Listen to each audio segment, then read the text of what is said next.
Grundar almost looks forgotten by the rest of the world.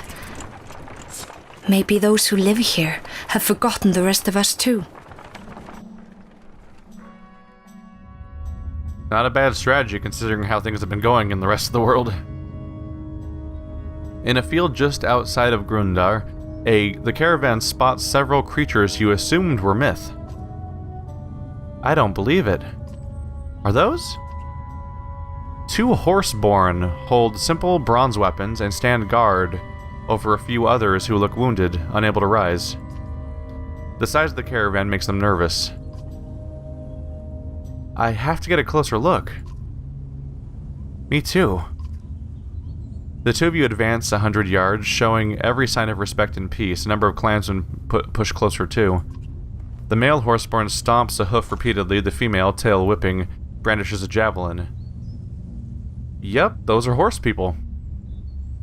Which weirdly seem to wear clothes on their torsos, even though their body is otherwise naked. Weird. Is it supposed to be like armor? Like just belly armor? Is that is that what that is? They look they're halfway to being Na'vi, basically. They're covered in paintings. Don't seem to have eyebrows or facial hair. Oh, this one has some facial hair, I guess. A little bit. Very gaunt. Alright, interesting. Is that like a My Little Pony cutie mark or something? Like there's a freaking... Its butt has paintings on it. Who does that? It feels like it takes work. The male Horseborn stomps a hoof repeatedly. The female... oh, I already read that. Damn. The caravan's scaring them.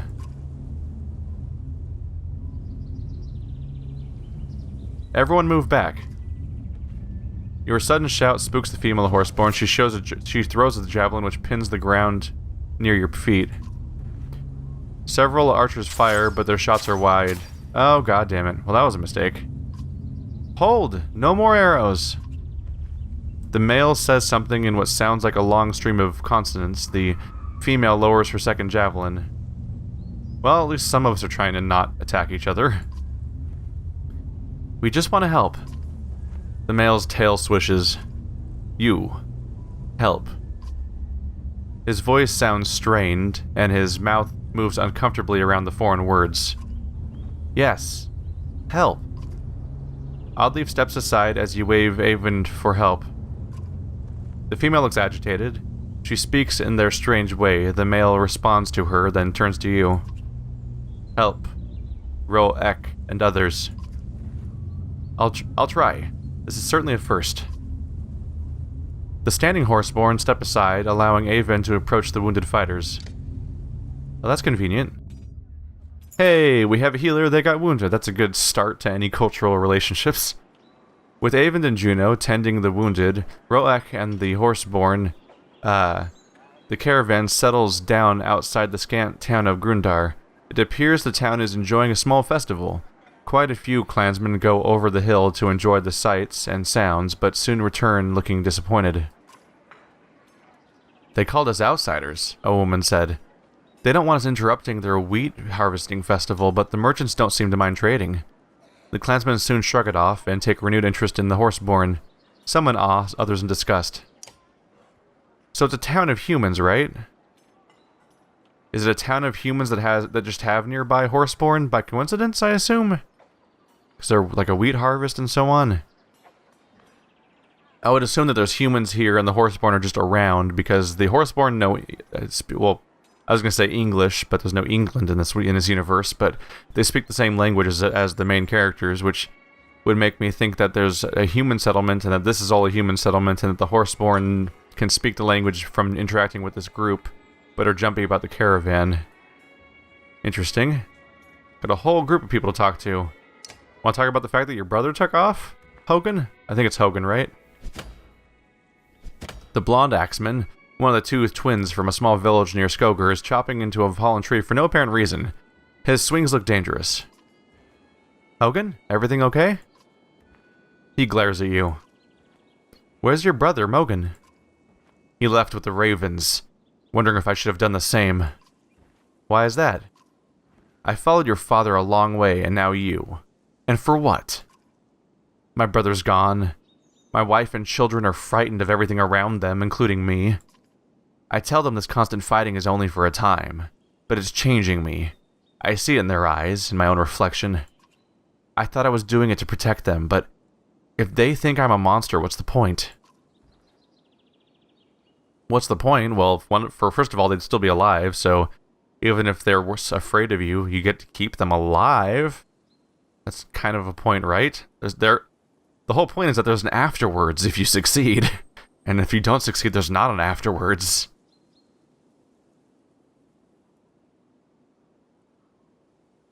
Oh, that's a decent point. I could say maybe you should hang up your shield and axe, go the totally opposite direction of his brother, and just stop being a fighter. Work as a clansman and stick with their family. Maybe you should hang up your shield and axe. He looks shocked by your response. Really? But what about all the other fighters? I'd be laughed at around the campfire. No one doubts your skills in a fight. Besides, if your family's important, you can handle some ribbing, right? You're making sense. Sort of. Still feels like I can protect them better by fighting. Depths. You make big decisions every day. Just make this one for me, will you? Oh, god damn it. Gonna push it on me. I just made a suggestion. Do your own damn life choices. Alright. Keep chopping that log, the answer will come to you. Oh, man. So I can encourage him to keep fighting or tell him to be with his family. If he's with his family, I'd probably lose him as a character. Admittedly, I basically haven't ever used him, so I'm not exactly losing an investment there. But he's probably a useful character because he's that guy that can keep flailing on somebody all day and just wail on them. That said, we have an overabundance of characters I can use, and I'm not really aching for a melee fighter unless we hit another situation where they say, nope, you can't use any more of your you have to use all humans today, which admittedly happened once, but how often will that happen? Maybe more often, who knows? I don't know. Part of me just likes the idea of having him go in the opposite direction of his brother and exploring the story in that direction to see if it comes up again later, because his brother is becoming an actual just raider, just pillaging the land side and everything, whereas Alette was trying to push things in the opposite direction. We're trying to take people to a safe place and off to a capital. That said, I tell him not to be a fighter. What if he's one of the clansmen that just dies in one of these random events, for all I know? I'm gonna do it, though. Be with your family. Hogan sighs with relief and nods. Well, I'll still be around, but I'll be busy playing with my kids. Thanks, Alette. And be safe out there when you're fighting. +1 clansman. Somehow the prompt popping up really seals the deal, doesn't it? I probably should have checked to see if I had an item on him. Well, you can't leave the conversation anyway. Hey, Luden, the sarcastic and dismissive. The prince is acting even more standoffish than usual. You and Ivor have caught him staring ahead and twisting the ring on his finger over and over. Yrsa quietly stands nearby. Glad to be heading home? Luden turns to the two of you and offers a polite smile. Even after that chasm, would it surprise you if I said no? I thought you hated being so far for Aberang. Life on the trail hasn't won me over, but it's not all bad. It's even possible I've learned a few things after leading people while out here. You, Ivor, and Yrsa are stunned to hear the prince talk this way. I've grown up in comfort and trained with scholars and fighters. I've never known anything else. Saying stuff like that won't make you any friends in this caravan. But that's just it. Among these clansmen, I've seen the differences. I think I understand them a bit more. That's great, Prince Luden. I'm glad you think so, but I doubt my father will. Yrsa will agree. My father's not what you call open-minded. The king's a hard man, has to be. But his son has his weakness. Can you tell me about King Mindloff? I suppose, but there's not much to him. He's a king. He draws a hard line on nearly every topic. Talking to him is much like being told what to do. In fact, it's exactly that. I used to think the same thing about my father, sometimes. This isn't about being a son. You'll see. Kings usually have to make tough decisions and stick with them. Maybe someday you'll see why. I know. It's just... I just don't think he'll care for my ideas on treating with peasant commoners. What would you like to be called? We're all people, Prince. Even you. You have a charming way of humbling me. Yrsa rolls her eyes. I assume Luden's talking right now. The game, there's no prompt right now to say who's talking. Just keep an open mind about your father.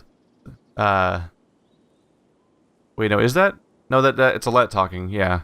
Just keep an open mind about your father the way you'd like him to have towards your ideas. It was weird there was no prompt that time. That's something I've never considered before. I'll think on it. As Prince Luden and Yrsa walk away, you feel Ivor watching you. What? When did you become so full of sage advice? Since I started listening to you? Gods, don't start making that mistake. The two of you share a smile before moving on.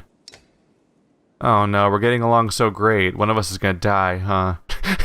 It's just what I expect from this game at this point, frankly. Alright, horseman.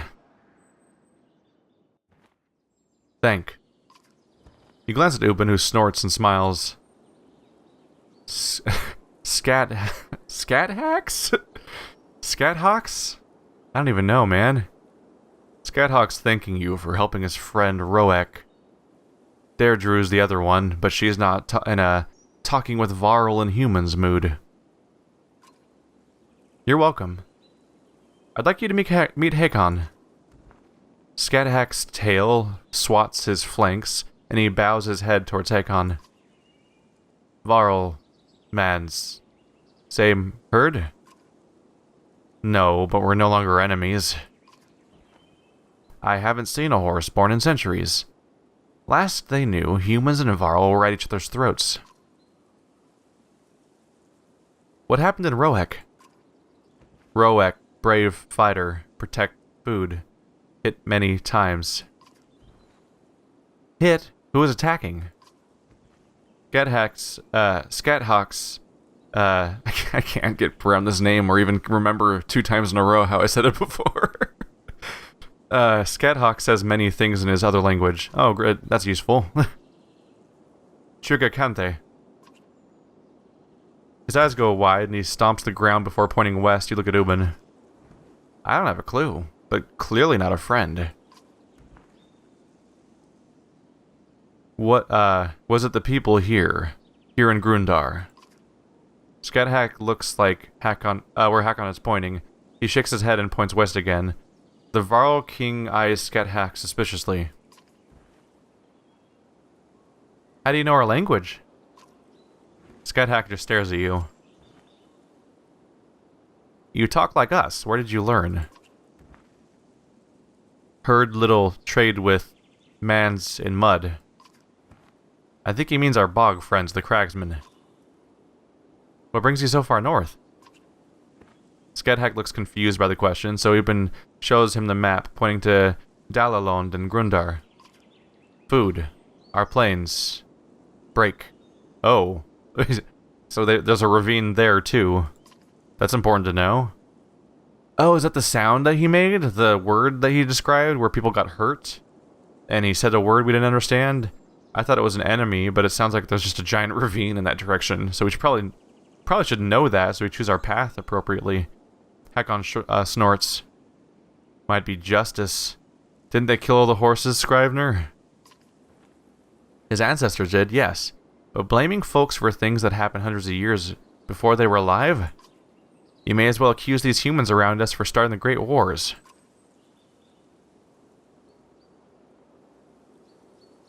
Have you found the food you were seeking? Enough for time, my guess. 2 others take to herd in south. His hooves scuff the ground during certain words. Just those 2.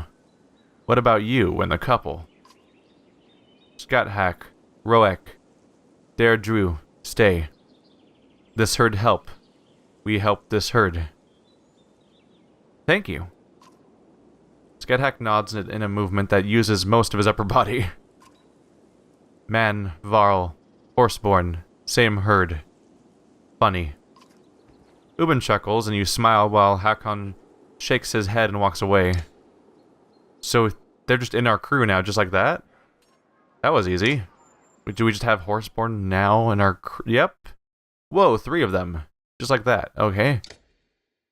There's Skedhack, Horseborn Teolu.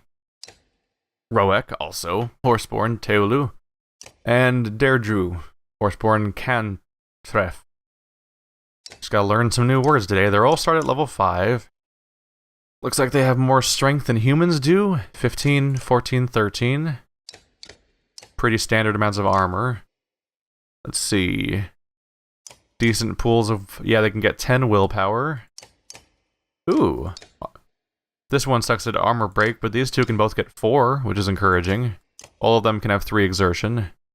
Let's learn about their class. Active ability is Trample. Horseborn charges forward and tramples an enemy, then attacks from behind. So it's a lot like the attack, that weird backstabbing attack the other characters have.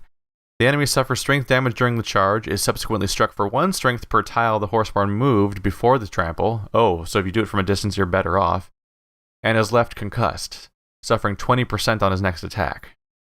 Starts off with 2 tile range, goes up to 4 tile range at the maximum rank. Interesting. 1 strength per tile the Horseborn moved before the trample means it could do like maybe +3 attack, about it. But it ultimately amounts to strength damage plus... Yeah, strength damage plus 1 to 4 basically. Okay.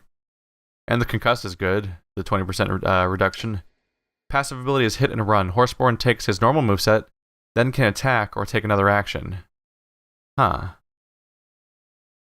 Once the action's complete, he can move again up to 3 spaces. No willpower may be spent on the second move. Oh, so you don't get to exert the move, but you still get to move. Huh. Okay, so yeah, that truly is Hit and Run. You move up to the opponent, you use a skill or an attack, and then get to move again. Which means that that trample will be actually more possible to do. Because I was thinking, once you run into enemy... Well, I was thinking once you run into attack range, how do you do a trample after that point, really? Because you would always be right up in the enemies. You have to spend a whole action walking away. But if you start off with Hit and Run, well, that makes that easier. Here's Roek. He also has Hit and Run, but he has Mule Kick instead. So instead of charging people, he does this. The Horseborn delivers a devastating kick with his powerful horse's legs, damaging target's armor, sending him flying across the battlefield and leaving him stunned when he lands. Any other unit unfortunate enough to be in the path of the flying enemy suffers a violent hit as well. Be careful who's in the knockback path. So it's a knockback of 2 to 6 tiles, depending on what level it is. 6 is a whole lot of knockback, too. Let's see. And they get stunned, which I believe means they lose a turn. So that's pretty good, too. And it hurts other people. That's good to know. Otherwise, Hit and Run, exactly the same skill. Dredge. Poison tipped. So they're a javelin thrower, so it's another ranged character. The Horseborn uses a javelin tipped in deadly poison to make sure her enemy doesn't forget her after the initial sting of her attack passes. The ill target becomes unable to secure their own ground and is able to be moved through. Oh, weird. You soften a target so that people can run through them. Poisons like this are often used against high-strength enemies to wear them down over time, or on a large unit that is blocking paths to other areas of the board. The doses do not stack together, but the second dose will serve to refresh the damage over time and keep the target afflicted. So it does 1 strength damage per round for 3 rounds, or 3. So yeah, 1 to 3 damage per round for 3 rounds. So it can ultimately do 9 damage, but you have only if the character's actually going to stick around for that long, and a lot of enemies go down faster than that. But being able to move through somebody could be really useful in certain situations. Passive ability is Free Roam. While moving, each willpower the horseman spends allows her to travel 2 tiles instead of 1. So she can run really far, apparently. Considering that her exertion is can go up to 3, she could spend her exertion to move an extra 6 tiles, which is kind of absurd. So she could use exertion to get willpower movement that outpaces how far most units move in their normal turn. Just going through and looking through our items right now. Beerof's Blessing, 1 strength and some knockback. I think we already had that one. Yeah. But Celia's Trail, don't remember noticing this one before, but it's 2 willpower, 2 strength, which is nice stats. The newest one, the Gormer statue. Knockback, 2 oh yeah, we've seen that one before. But here's the newest one, Fallow's Rebirth, the weird ribbon skull. The small skull of a cragsman infant tied with a golden ribbon supposedly wards away death. You just casually pick that up a lot? Like that's normal? Alright. I do kind of wonder, like, they say stuff like, they threw it away in their bag without a second thought. Makes me think, like, maybe it's the will of the gods or something, is why they do such weird behavior all of a sudden. Anyway, protects from death unless strength is 1, so it helps sudden deaths. But apparently it also reduces your armor by 3, which is rough. Oh, 35% dodge of strength attacks. Huh. That could be really good for a character you specifically... Actually, it'd be really good if it's somebody who doesn't use their strength, basically, and doesn't have to worry about their armor, but just wants to stay alive a lot. Like, that's a decent... It might even be a decent item to throw on Avind, for example, whose primary strength is just their ability to use their lightning attack over and over again and heal people's armor. If they have a 35% chance of dodging attacks, that'd be pretty good. But otherwise, bit of a gamble. Anyway... Don't need to dwell too much on these characters right now, but suddenly, yeah, we have 3 Horseborn. So now our party has, 3 Horseborn, 4 Varl, and a big old chunk of like 10 humans or 9? 9 humans to pick from. Alright, we're getting diverse over here. It's going to be interesting trying to pick my 6 units for each match now when we have... Oh man, what, 14 characters? More than twice as many as even fit in a party? Before I do anything else, let's go ahead and visit the training. Alright, let's have a look at you, Sven the trainer says. Let's see, what can you show me? Plenty, Sven says, walking into the large tent. Try to keep up. So you know enough not to trip over your own weapon, but that's hardly impressive, Sven says. Show me you can thread the needle with that bow. You think about what he's saying. You feel up to the challenge? Yep. Then we begin. So yeah, I specifically went to training because I'm like, oh, let's try to do another challenge and see if it exists. And it does. So let's try to use thread the needle then, apparently. Because this is a chance to get bonus renown, which could help my decisions when I go to the market, inevitably. Or, I think I should probably prioritize the market when I'm in town and prioritize leveling up when I'm not in town, because... It's just a limitation on which options are available, really. So my only objective... Wow, my only objective is to hit 2 enemies at once with Thread the Needle. That seems rather easy, honestly. Let's see. Hit all units between the archer and the target, doing bonus armor and break damage, and that's it. Okay. I'll just send her right up there. And we'll just hope that a few people show up together. For example, let's go get people's attention by walking over here. Hey everyone, look at me. I'm a big bad guy. Look how scary I am. And hopefully people gather around him a bit and I can just thread the needle real quick. I mean, right now it would be relatively easy just to go bunch up on these characters. Is one of them going next? Neither of them are going next. Alright, well... I could just run all the way over here. I'm a shield man, rawr! Alright. Stonewall. I mean, Aulette's gonna go before either of those archers go, so she just walks over and threads the needle and we're done. What's the range on this spell? Whoa, it is long, actually. I don't even need to line these 2 up, I can just line up anyone. Alright, I'm just gonna go right here. Thread the needle. High. There we go. Weird how these get easier over time. The first training mission I ever did was the hardest one, second one was easier, and this one was, hey, do one action once, and then we're done. And I get 14 renown for that? Alright, fine, cool. I'll take it. All the more reason to pay attention to whether or not there's new training things. Is there a new one here? Well, come in and let's have a look at you. What can you show me? Plenty. Try to keep up. Let's see. You can handle yourself, but what about your other fighters? Ever used a varl and an archer to trap somebody? You think about what he's saying. Up to the challenge? Yeah. Then we begin. Well, if it gives me a renown, I'm gonna do it. It'd be dumb not to. We're using Oddleaf and Ivor this time.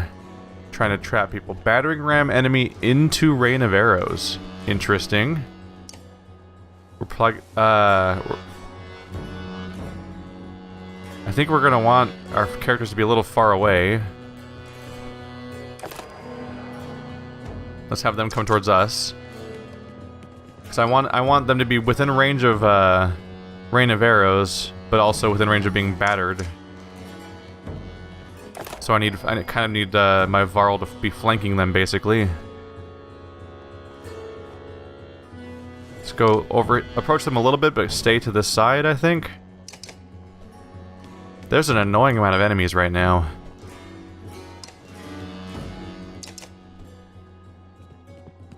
In a combat scenario, it'd be helpful if there's so many of them, because it means that I can easily manipulate them.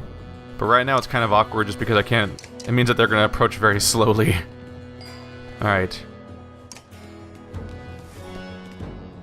We'll just try to inch our way over here and flank them on one side. And that'll hopefully arise a situation we can use. See, the big part is getting Oddleaf into range. Rain of arrows. If the varl moves a little further forward, we can almost knock them forward into it. I'd have to check his movement range, basically. So many bad guys. Oh yeah, he can go right behind him. Might as well approach. I'll just push him forward into the attack then. That'll work just fine. Alright, rain of arrows. Plink. Here it comes. Oh no, don't kill. Ow. Alright. If you're not gonna move fast, I'll come to you.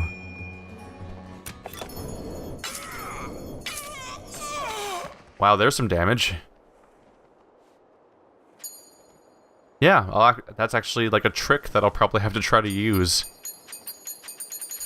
Because the higher ranking levels of rain of arrows are kind of powerful, but if you can't get them to step on it, that's a waste of a skill. So battering ram could be useful.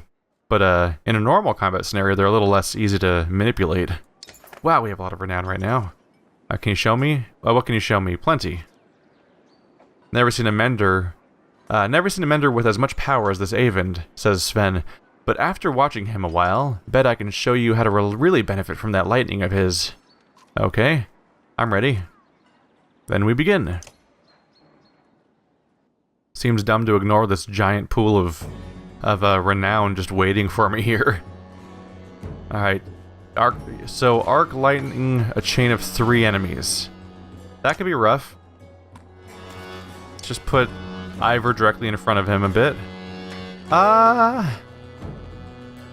These guys actually seem a little more densely packed together. Alright. But mostly we just want to... Yeah, we want to bunch up the enemies if we can. If I walk right up to them, they might actually all bunch around me a bit. Unfortunately, not a lot of control over this situation, which makes it means it's going to be one of those missions that's kind of a bummer. I'll hold back. They hopefully don't attack me. Alright, that guy is lined up. That's a chain of 2. Hey, look at me. I'm a bad guy. Clunk.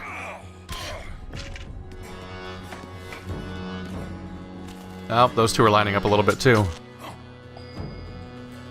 Yeah, we'll see how it goes. This one feels a little bit like the first ever training mission I did where I was worried that they might never stand next to each other. Which is a bummer, because you really want them to. If you're going to try to get a chain of 3.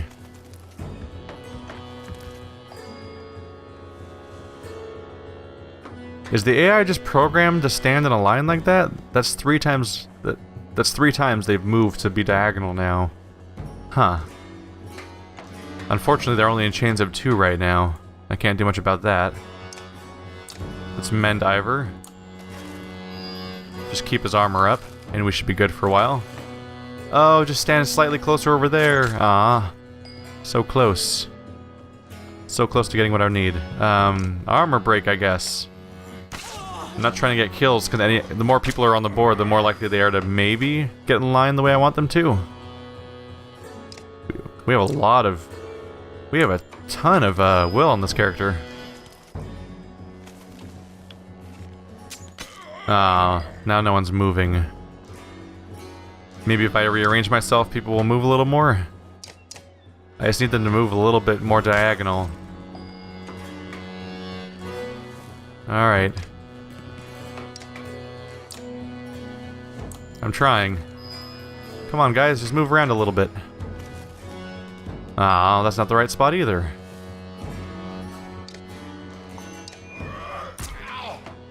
That'll bounce some attack around.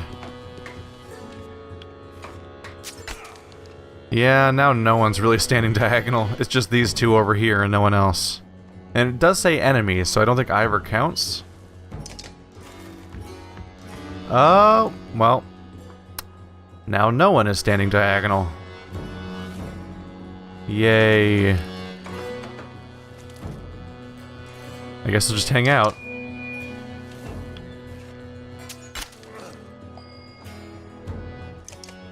Come on. Nope. Alright, I'll try retreating. That'll hopefully shuffle their positions a little bit. His armor's a little low again. I can mend it pretty easily, though, because I can always rest to get more will right now.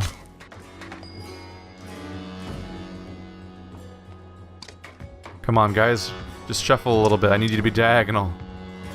Oh, so close to almost being what I want. No. Well, now they're just being stubborn about not standing diagonal from each other. Come on. At the beginning there, I thought the AI was set up to make this challenge easier.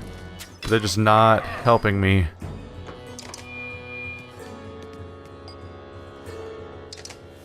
Come on, guys.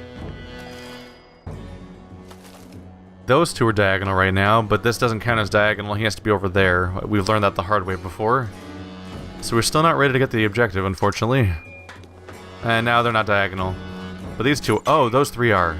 That's what I needed. It happened. There we go.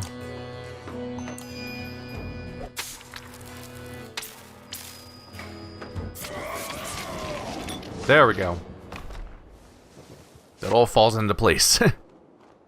I felt like I should have automatically won that objective for when I did that exact thing in the previous combat round we did. Because I totally chained 3 together on my own earlier, without them telling me to. 18 renown. That's a lot of renown. I have 74. I didn't know you could even have that much renown. What can you show me? I really should have read that. Oh, wait. Let's see. Try to keep up. Let that last lesson soak in a while longer. I'll show you more later. Okay, so there is no new objective. There we go. So I finished them. I'm all caught up on the objectives. Let's check the market then. 1 renown gets us 3. Which means that roughly every 1.5 purchases gives me an extra day of supplies. I would like to have some supplies. Let's see, where are we starting at first of all? 74. What if I spend 10? Gets us up to 30. Still have a lot of supplies lying around. I'll go for that. Minus aggro. +3 to all talent ranks. Wow. 1 strength attack, 1 break. That's a nice item. It requires to be level 10 though. +3 will. 2 move, 2 strength resist, 3 break. Not bad either. Also level 10. A green acre. Level 7. +2 ranged distance. +2 to break talents. So not bad for your archers. The fact that this thing gives you damage resistance and bonus move and armor break would be very nice for a lot of characters. And the all talent ranks going up is also nice. That's just scary, because talent ranks just give you a % chance of better success at basically everything. Huh. Could buy both and just really overindulge here to cash in on the money we got from using these training missions. Boom. Boom. Might regret that later, but you know what? I'm going for it, damn it. Let's improve morale. Hey! Great morale. That's like never happened before at this party. Let's just say that after starving and dying across the wasteland in the previous chapter, or previous game of Banner Saga, that now that Olette has a slight chance of having some plenty, she's going for it. I don't know how training in a tent magically gives us supplies and items, but this game's weird, and I'm not going to question it too hard. And I'm going to celebrate our successes and get out of here. Let's check our location, actually. I haven't really reviewed our progress for a while. Alright, so previous game ended in Boyersgard. We made it across to Armsdollar and there was a rift around here. And now we're in Grundar. And yeah, the boat part of this adventure really didn't last long at all, did it? It only made it to around here. And our goal is still Oberang. We're almost halfway there-ish. Just gotta make our way through this forest area, really. Meanwhile, our friends are off here towards Bindal. Once named, Blindradollar, is that what it says? This mining city is tucked into a valley at the foot of Wormscale Mountains. Much like the rock here, the name seems to have eroded into something smoother. It serves as an important pass between human cities of the east and west when it isn't shut down by blinding snowstorms. So that's where Bulwark is, I think his name is. Yeah. Something like that anyway, the Berserker, the rest of our party, our other half of the party. And here we are in Grundar.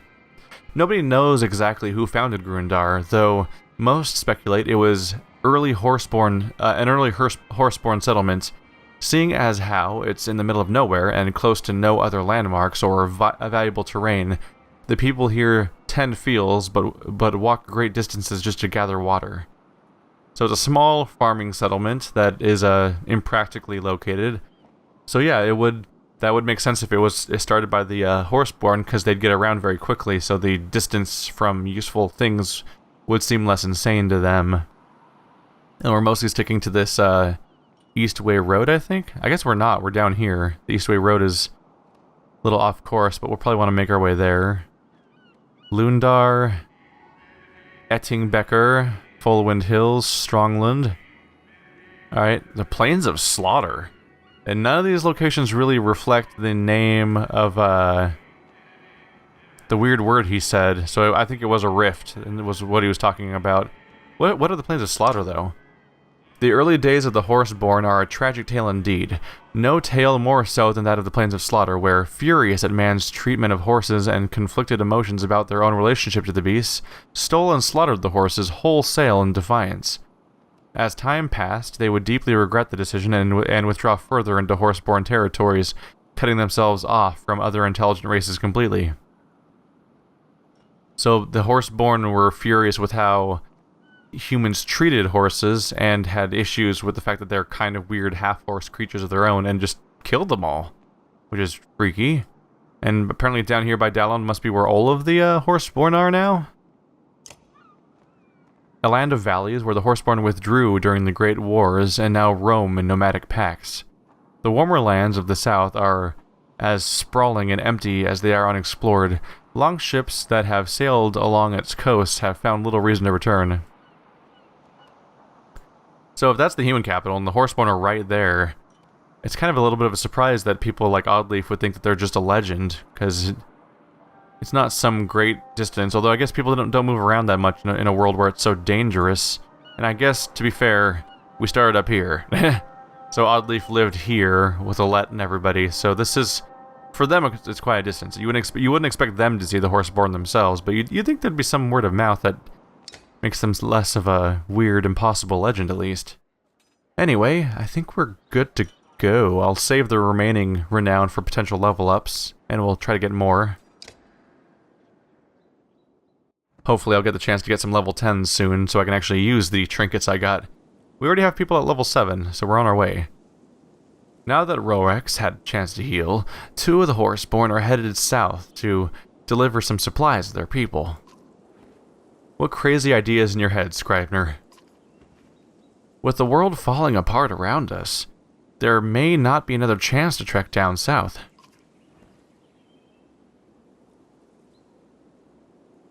Everyone's free to do what they want, but you'll be missed.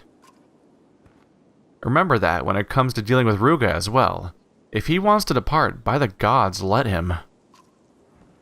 Then be safe, Ubin, and join us again if you can. You know where we're going. Don't worry about me. Just make sure you're alive to see this thing through to Aberang. Farewell. Scrivener says a few goodbyes before departing with the Horseborn. It's his thing. He's doing a big journey and telling his story. I'm totally happy to let him go. Do what he wants. He seems like the type of resourceful person that would totally show up with something useful at some point, honestly. This guy is still around. So he's supposedly been he's probably been silently judging every decision I make, and he's probably going to ultimately make some reaction sooner or later to that. The governor catches up to you and asks for a moment of your time. His bodyguard is beside him, silent. It's not getting any easier, isn't it? It probably won't get easier until we get to Aberang. Quit fooling yourself, girl. The capital's going to be a different battlefield, but a battlefield nonetheless. Then I'll fight whoever gets in our way. Good. In order for that to happen, we need to do something about these soft peasants. What should we be doing with them?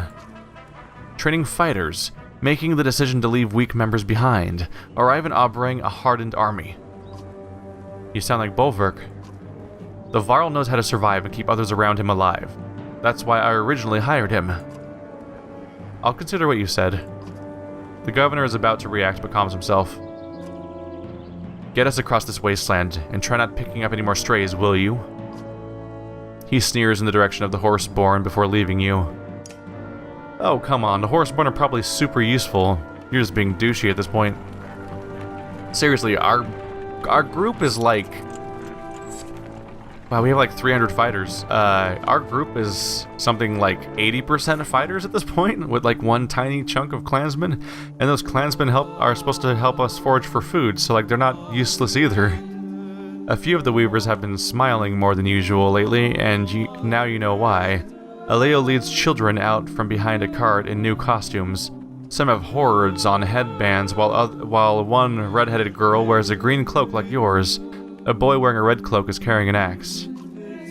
The entire caravan gathers around to watch the performance. The young actors stand behind a short wall and discuss an approaching Dredge army. As a black cloth rolls across the ground in front of the actors, a young man in red armor stands up and shouts, "Bellower." This is a reenactment of the Battle of Borsgard. Let's watch it. Let's just watch. A dark-haired girl holding a spear says, "We'll get no help from the governor. We're on our own." A few people in the crowd laugh while Ruga stares at the Skald.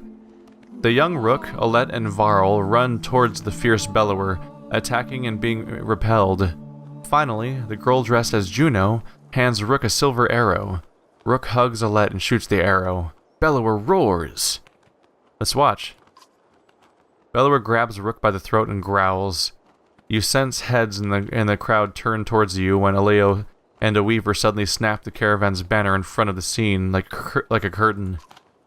As the banner lowers, the young version of you cradles the boy dressed as your father. The other actors stand in a semicircle around you and begin singing a familiar tune. The crowd joins in, and an impromptu line forms, with everyone walking by to lay a hand on your shoulder. Wow. It immediately turned into a remembrance and a mourning for the loss of Rook. "You saved me," a woman shouts from somewhere along the clansmen. "You saved me when the others would have let me die." You recognize the woman as the witch you cut free from the tree. "White leaves will blow once more across the plains and punish those who stood in our way." You step towards her, calming the gathering crowd. "I'm not sure what you're talking about, but no one is standing in your way if you wish to leave." When the woman sees you, she smiles. "Such a promising young woman," she says, making motions like stroking your hair from where she stands. Maybe you'll join us someday. From now, take the food my people have hidden in the next copse of trees. Without another word, she walks off into the countryside alone. Oh my god. Supplies. Lots of supplies. But she's gone now, apparently. Well, oh look, foraging. That's good too. So, as far as I can tell, that just sort of worked out for the better. Cool. She didn't try to poison everyone, as far as I can tell. Unless we find out that this supplies are poisoned, but... Wow, 38 days of supplies. Not bad. Ahead, the caravan comes into an immediate halt. That's the second feigned shoe this bloody beast has thrown in a day, the ox tender curses. It will take some time to see to the ox, so you call for camp. The ox is throwing off its horseshoes. While most of the clansmen sleep or lose themselves in drink, Juno requests a moment to speak with you alone. Are we gonna get a reveal here about what your deal is? Because I'm still pretty convinced you're actually dead. I'm impressed so far, Alette. You've managed to keep your composure through tough situations. Thank you. Not to pain you with further comparison, but you remind me of your father at the Godstone of Stravs. Determined. What actually happened there? Your father faced down his fears, walked through thousands of dredge to obtain the only weapon that could bring down Bellower. That's incredible, and frightening. I don't know if I could do something like that. The Valk gives you a maternal smile. Neither did he. Juno patiently awaits your reply.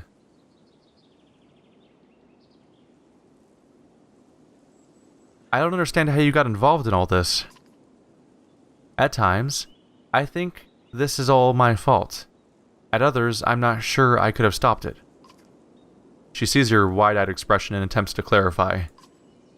How I became involved is confusing at best, but you and I share something in common. We're both learning what we have to do as we go.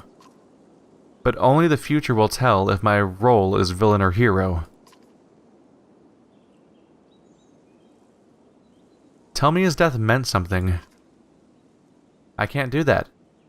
Rook's death was unfortunate, but his life was very important.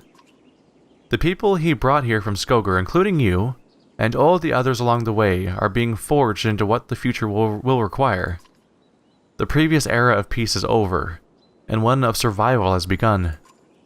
Aberang may be the best shelter for the coming storm, but the people there are soft, too dependent on a society that will no longer exist. Because of the Dredge? Partially, but mostly because of a coming darkness that is pushing the Dredge. You keep talking about the darkness, but no one has seen it. You've seen the signs of its coming. Dredge in numbers, the land breaking apart. It is a force unlike any other.